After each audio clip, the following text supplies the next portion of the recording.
नमस्कार, आप देख रहे हैं ब्रेकिंग बिहार। बड़ी खबर यह चल रही है कि बिहार का अगला मुख्यमंत्री कौन होगा। लगातार खबरें चल रही है। ये इतना तो तय है कि मुख्यमंत्री नीतीश कुमार अब नहीं रहेंगे, राज्यसभा की सदस्यता ग्रहण करेंगे, उसके बाद इस्तीफा देंगे और खरमास के बाद नई सरकार का गठन होगा। सबसे आगे इंडिया में नाम चल रहा है सम्राट चौधरी का। बड़े बड़े विश्लेषक, बड़े बड़े पत्रकार भी कह रहे हैं कि सम्राट चौधरी ही बिहार के अगले मुख्यमंत्री बनेंगे। डिप्टी सीएम कौन होगा इस पर अभी बात नहीं करेंगे, लेकिन बिहार का अगला मुख्यमंत्री कौन, क्या सम्राट बनेंगे या कोई और हो सकता है, इसी विषय पर चर्चा करेंगे। हमारे साथ बिहार की राजनीति के जानकार सुमन कुमार। सुमन जी, क्या कुछ लग रहा है? देखिए, सबसे बड़ी बात तो आपने जिस प्रकार से कहा कि सम्राट चौधरी जी का नाम भावी मुख्यमंत्री के तौर पर चल रहा है, बिल्कुल सही बात है। और मीडिया जगत की जितनी बड़ी हस्तियों को हम लोग जानते हैं, वो तमाम हस्तियां अपने अपने चैनल्स के माध्यम से या अपने पेज के माध्यम से, सोशल मीडिया के माध्यम से भी इस तरफ इशारा कर रहे हैं कि सम्राट चौधरी बिहार के अगले मुख्यमंत्री बन सकते हैं। और उप मुख्यमंत्री की भी बात कर रहे हैं लोग कि निशांत कुमार को अगली जिम्मेदारी दी जा सकती है। देखिए, जहां ये लोग सम्राट के साथ मुख्यमंत्री पद जोड़ते हैं और उप मुख्यमंत्री पद के साथ में नीतीश कुमार के पुत्र निशांत कुमार को जोड़ते हैं, वहीं से दिमाग की बत्ती जलना शुरू हो जाती है। अब दिमाग की बत्ती जलना क्यों शुरू हो जाती है, उसका कारण भी मैं आपको बताना चाहूंगा। देखिए, पिछले 21 साल से नीतीश कुमार, चाहे गठबंधन कोई भी रहा, बीच में अगर कुछ दिन जीतन राम मांझी का गठबंधन है तो मोटा मोटा मानेंगे नीतीश कुमार। देखिए, नीतीश कुमार किसी एक जाति के नेता नहीं थे, ये मैं कहता हूं। और बिहार में सबों के लिए उन्होंने काम किया। उन्होंने सभी जात धर्म से ऊपर उठकर काम किया, इसमें कहीं कोई दो मत नहीं। लेकिन ये भी एक सच्चाई है कि नीतीश कुमार कुर्मी जाति से आते हैं, ओबीसी वर्ग की ये जाति। 21 साल से उनका कब्जा है। उसके पहले अगर हम बात करें तो 15 साल तक लालू प्रसाद यादव जी का कब्जा था और राबड़ी देवी जी मुख्यमंत्री के तौर पर थी। अब इस परिस्थितियां जिस प्रकार से बन रही है, जो कुशवाहा समाज है, जिस प्रकार से उसके अंदर में एक पीड़ा थी कि हमको भी अब मुख्यमंत्री पद चाहिए, और सम्राट चौधरी उसी समाज से आते हैं, कुशवाहा समाज से, जिसे कोयली समाज भी कहा जाता है। यहां तक तो बात ठीक थी, लेकिन उसके साथ में नाम अटैच कर दिया जा रहा है नीतीश कुमार के पुत्र निशांत कुमार। संभव नहीं है कि अब आप हमको बताइए कि मतलब ये कहां का इंसाफ है कि कोयली बनेगा मुख्यमंत्री और कुर्मी बनेगा उप मुख्यमंत्री। तो मतलब लगातार फिर से कोयली और कुर्मी के ही हाथ में पूरे बिहार की बागडोर रहेगी? नहीं संभव लगता। देखिए, जातीय समीकरण अगर देखा जाए तो हालांकि इस तरह के शब्द की कल्पना, इस तरह का शब्द मैं बोलना नहीं चाहता हूं, अच्छा नहीं लगता है हर तरीके से जातीयकरण तो सब। लेकिन देखिए, बिहार हो या अन्य प्रदेश हो, जातीय समीकरण से आप इनकार नहीं कर सकते हैं। उसी हिसाब से टिकट मिलता है। जैसे ही आप कुर्मी और कोयली को मुख्यमंत्री और उप मुख्यमंत्री बनाएंगे, अन्य जातियों में जो है भयानक असंतोष होगा। असंतोष केवल नहीं होगा, भयानक असंतोष होगा कि इसका मतलब हम लोग केवल वोट देने के लिए पैदा लिए हैं क्या?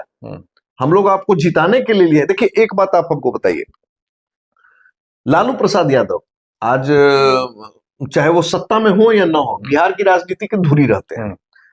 एक छत्र तौर से कहा जा सकता है कि लालू प्रसाद यादव यादवों के एकमात्र नेता है। इसमें कोई शक नहीं, इसमें कोई शक नहीं है। अब आप हमको बताइए कि क्या एक स्वर से ये कहा जा सकता है कि उपेंद्र कुशवाहा कोयली समाज के नेता है या सम्राट चौधरी एकमात्र कोयली समाज के नेता? उपेंद्र कुशवाहा तो नहीं है। और यदि उपेंद्र कुशवाहा रहते तो काराकाट में तीसरे नंबर पर एनडीए के टिकट पर आते हैं। अब आपको हम बताते हैं। देखिए, सम्राट चौधरी क्यों नहीं मुख्यमंत्री बन पाएंगे, ये हमारा विश्लेषण, ये हमारा विश्लेषण है। ठीक है, हो सकता है कि हम गलत हो जाए, इससे हम इनकार नहीं कर रहे हैं। लेकिन हमने खुद कई मंत्रियों से पूछा है, उन लोगों ने भी कहा है कि सम्राट जी का ही नाम चल रहा है, सबसे आगे चल रहा है। हम लोग बिहार सरकार के कई मंत्रियों ने भी बोला है, उन नामों का भी खुलासा हम आगे चल के करेंगे, जिन्होंने कहा है कि हाँ, सम्राट जी का ही नाम आगे चल रहा है।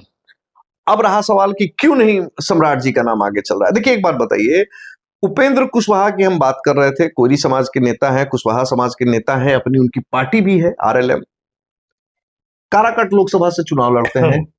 और पवन सिंह जो एक ऐसा व्यक्ति है जिनका कोई राजनीतिक बैकग्राउंड नहीं, पवन सिंह की पहचान एक बढ़िया भोजपुरी स्टार है, भोजपुरी सिंगर स्टार है, के तौर गायक पर। है, अभिनेता है, वो लेकिन पवन सिंह काराकाट जैसी सीट पर आते हैं, दूसरे नंबर पर आ जाते हैं, उपेंद्र कुशवाहा तीसरे नंबर पर फेंके जाते एनडीए हैं। के एनडीए के टिकट देखिए, पर उपेंद्र कुशवाहा का तो रिकॉर्ड है लोकसभा में, वो अगर इंडिया गठबंधन के साथ से गए हैं तो वो तो हारे ही हारे हैं, लेकिन एनडीए गठबंधन जब इतनी मजबूत स्थिति में हो तब वो काराकाट से हार के तीसरे नंबर पर जाते हैं। देखिए, उसके बावजूद कुशवाहा समाज के बीच में ये मैसेज चला जाता है कि भाई भीतर घात हुआ है, भाजपा ने उनको हरा दिया है, तो भाजपा बोला कि भाई चलो ये पाप का प्रायश्चित भी कर लेते हैं, राज्यसभा भेज दिया। भाजपा उनको राज्यसभा भेज दिया कि भाई कुशवाहा समाज की अब नाराजगी दूर होगी।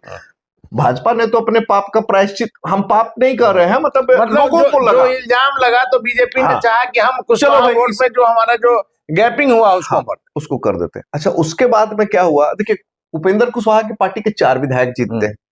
अब उपेंद्र कुशवाहा उन चारों विधायकों में, हालांकि उसमें एक उनकी पत्नी भी थी, वो तो बोले कि पत्नी को मंत्री नहीं बताएंगे क्योंकि उनको तो अपना बेटा को भी न सेट करना था, तो उन्होंने अपने पुत्र को मंत्री बनाया, जो कि न विधायक है न एमएलसी है, न एमएलए एमएलसी कुछ। इस समय कुशवाहा जाति का प्रेम नहीं नजर आया। नहीं, ठीक है, उसको उन्होंने बनाया। अब सवाल ऐसा है कि जो 6 महीने की बाध्यता है, उस 6 महीने के अंदर उनको एमएलसी भी बनाना है, नहीं तो मंत्री पद और खत्म हो जाएगा। एनडीए बनाएगा ही, एनडीए उनको बनाएगा ही बनाएगा। तो आप एक बात बताइए कि आप चुनाव हारते हैं तो आपको एनडीए राज्यसभा सदस्य बनाता है, आपका बेटा चुनाव नहीं लड़ता है तो उसको मंत्री बनाता है, अब उसको एमएलसी भी बनाया जाएगा, इधर सम्राट चौधरी को मुख्यमंत्री भी बनाया जाएगा।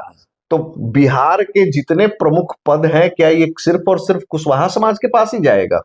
या ये भी तो हो सकता है कि चूंकि कुशवाहा समाज का हमको मुख्यमंत्री नहीं बनाना है, इसलिए कुशवाहा समाज के पास में ये गलत मैसेज न जाए, इसलिए उपेंद्र कुशवाहा जी को राज्यसभा भेजा गया और उनके सुपुत्र को भी उस समय कहा गया होगा कि आप हमारे साथ बने रहे, आपके पुत्र को भी हम मैनेज करेंगे, और इस नाते उनके पुत्र को भी एमएलसी बनाया जाएगा और मंत्री बना दिया गया। अब इस आधार पर अगर आप बात करते हैं तो इस आधार पर दिखता है कि यानी कि कुशवाहा समाज से मुख्यमंत्री नहीं बनेगा, और ये सत्ता की जो बागडोर है, ये जो चाबी है, कंट्रोल है, ये कंट्रोल किसी और समाज के पास जाएगा। देखिए, ओबीसी समाज 35 साल लगातार राज किया, प्रत्यक्ष अप्रत्यक्ष तौर से 1990 तक आप मान के चलिए कि फॉरवर्ड ही राज किया बिहार पर, इसमें कहीं कोई किंतु परंतु नहीं है। और अगर किसी को शंका है तो भाई अपना सवाल हमसे हमारे पास में भेजिए, हम उसका भी समाधान करने का प्रयास करेंगे।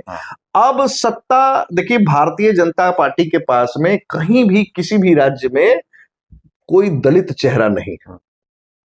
अंबेडकर जयंती को लेकर जो राजनीति शुरू हो रही है, अगला साल जो है आपको यूपी में चुनाव है। अरे चिराग पासवान को भेज रहा है भारतीय जनता पार्टी की, चिराग जी जाइए अकेले चुनाव लड़िए यूपी में, उत्तर प्रदेश में 403 सीटों, 403 पे चिराग जी अकेले, बिहार में 243 सीट पर नहीं लड़े 2020 में, लेकिन चिराग जी जा रहे हैं उत्तर प्रदेश में 403 सीट पर। अखिलेश जी गांव गांव में अम्बेडकर जयंती मनाने की बात करते हैं, पार्टी कार्यालय में मूर्ति लाज लगा रहे हैं। बस यही मुद्दा है। देखिए, उत्तर प्रदेश भी साधना है, उत्तर प्रदेश से भारतीय जनता पार्टी उखड़ती है ना, तो भारतीय जनता पार्टी का दिल्ली में भी नाम लेने वाला कोई नहीं बचेगा, क्योंकि तो बिहार और उत्तर प्रदेश, अरे हिंदी पट्टी में तो आपको मजबूत रहना ही है, उसमें भी बिहार उत्तर प्रदेश में।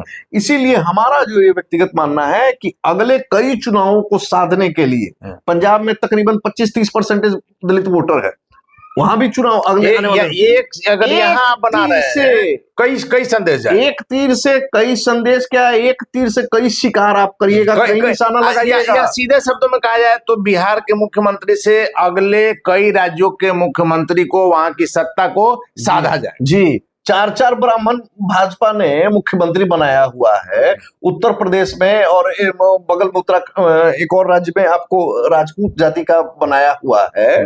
दलित को आप बनाते नहीं हो, दलित आपसे जुटेगा कैसे?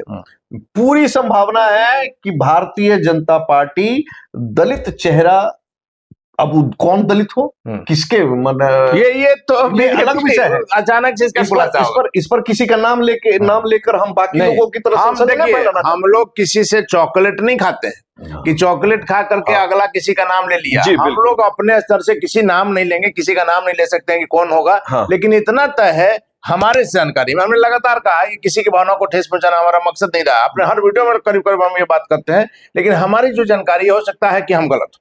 बिल्कुल हो सकता है हम गलत हो, लेकिन हम उसके बावजूद हम ये कहना चाहेंगे कि भारतीय जनता पार्टी देखिए बड़े सधे कदमों से एक एक अपनी चाल चलती है। अंबेडकर जयंती के बाद बिहार में जो है नई सरकार का निर्माण खरमास भी समाप्त हो जाएगा, मंत्री आएंगे। तय मान लीजिए कि बिहार का अगला मुख्यमंत्री कोई दलित होने जा रहा है। अब सवर्णों से, जनरल कैटेगरी से सत्ता ओबीसी के पास में गई, अब ओबीसी से सत्ता हाथ से जाएगी, दलित के पास में जाएगी, क्योंकि दलित मुख्यमंत्री बनाकर जो लगातार दलित उत्पीड़न, दलितों का शोषण की बातें कही जाती है, भारतीय जनता पार्टी के विरुद्ध में जो प्रोपेगेंडा फैलाया जाता है, उन तमाम प्रोपेगेंडाओं पर रोक लगाने के लिए भारतीय जनता पार्टी एक अचूक ब्रह्मास्त्र का प्रयोग करेगी। और वो ब्रह्मास्त्र होगा कि भारतीय जनता पार्टी बिहार का अगला मुख्यमंत्री दलित समाज से लाएगी। और भारतीय जनता पार्टी संदेश देना चाहेगी पूरे भारतवर्ष में कि देखिए, अब भारतीय जनता पार्टी जो है दलितों को भी आगे बढ़ा रही है। जो ब्राह्मणों को और बनियों की पार्टी कहा जाता था, उस टैग से मुक्ति। लेकिन देखिए, तो इतना तो तय है कि अभी वर्तमान स्थिति में देखा जाए तो बड़े बड़े राजनीतिक विशेषज्ञ, बड़े बड़े पत्रकार, सभी लोगों का कहना है कि सम्राट चौधरी सबसे आगे चल रहे हैं। चर्चा में कोई शक नहीं है कि चर्चा में सबसे आगे सम्राट चौधरी बिहार के मुख्यमंत्री के तौर पर चल रहे हैं। और सम्राट जी बनते हैं तो हमें भी खुशी होगी। लेकिन हम अपने दर्शकों तक सही बात पहुंचाना चाह रहे हैं, जो हमारी जानकारी है उसके हिसाब से बात कर रहे हैं कि भारतीय जनता पार्टी, कहा जाता है कि जब दाहिने हाथ से अगर कोई काम करती है तो बाएं हाथ को पता नहीं चलता है। अचानक से निर्णय जो है वो सबको चौंकाने वाला रहता है। कई बार आपने देखा कि भारतीय जनता पार्टी ने अपने फैसलों से लोगों को चौंकाया है। वैसे में बिहार का अगला मुख्यमंत्री हमारी समझ से कोई दलित होगा। नाम का हम खुलासा नहीं करेंगे, किसी का नाम नहीं लेंगे, क्योंकि हमने लगातार कहा है कि हम वैसे पत्रकार नहीं है जो चॉकलेट लेकर के लोगों का नाम चलाते हैं। हम अपनी बात करते हैं, सीधी बात जनता तक करते हैं, बिना किसी लाग लपेट के करते हैं। वैसे में हो सकता है कि हम गलत भी हों, लेकिन जहां तक हमारी जानकारी है कि भारतीय जनता पार्टी बिहार के मुख्यमंत्री के माध्यम से अगले साल होने वाले चुनाव में, विधानसभा के चुनाव में अपना कई लक्ष्य को साधेगी। दलित को लेकर के जो यूपी में जो स्थिति है, वहां चिराग पासवान भी जाएंगे और इसको लेकर के भी आपको अपने पिछले खबर में हमने दिखाया था। वैसे में इतना तय है कि बिहार का अगला मुख्यमंत्री खरमास के बाद, अम्बेडकर जयंती के बाद कोई दलित होगा। कौन होगा वह दलित, यह देखना काफी महत्वपूर्ण होगा। फिलहाल अपन रहे ब्रेकिंग ब्लॉग।